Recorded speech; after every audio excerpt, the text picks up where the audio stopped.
16వ ward సచివాలయంను ఆకస్మిక తనిఖీ నిర్వహించిన మున్సిపల్ చైర్మన్ అలీం బాషా.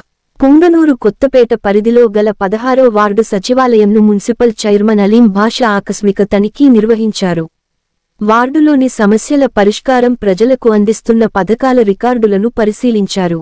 ప్రభుత్వ పథకాలు ప్రజలకు సకాలంలో అందించాలని సచివాలయ సిబ్బందికి సూచించారు. విద్యార్థుల బర్త్ సర్టిఫికెట్లు మంజూరులో ఎలాంటి అలసత్వం చేయరాదని సచివాలయ సిబ్బందికి ఆదేశించారు.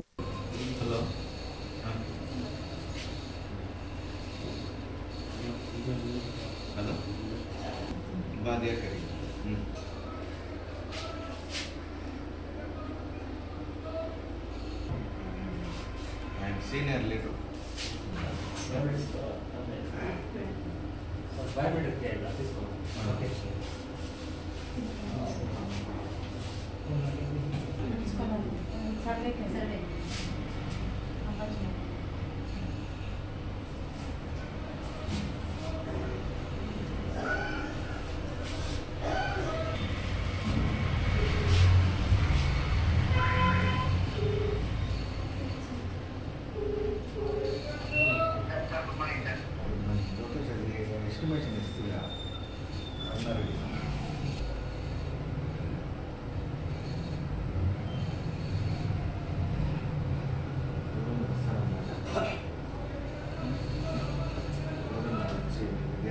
పాము కాటుతో వ్యక్తికి అస్వస్థత. రామసముద్రం మండలం రెడ్డిపల్లికి చెందిన సుబ్రహ్మణ్యం పొలంలో పని చేస్తుండగా పాము కాటు వేసింది. పాము కాటు వేయడంతో సుబ్రహ్మణ్యం అస్వస్థతకు గురి అయ్యారు.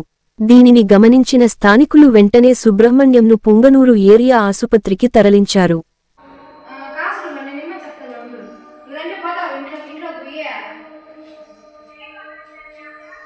కొద్దిపాటి వర్షానికి జలమయం అయిన రోడ్డు. పుంగనూరు పట్టణంలో స్థానిక సబ్ రిజిస్టర్ కార్యాలయం ముందు కొద్దిపాటి వర్షానికే జలమయంగా మారుతున్నది. కాలువలలో చెత్త చెదారం నిండిపోవడం వల్ల నీరు రోడ్డుపై నిలిచిందని వెంటనే అధికారులు స్పందించి సమస్యను పరిష్కరించాలని ప్రజలు కోరుతున్నారు.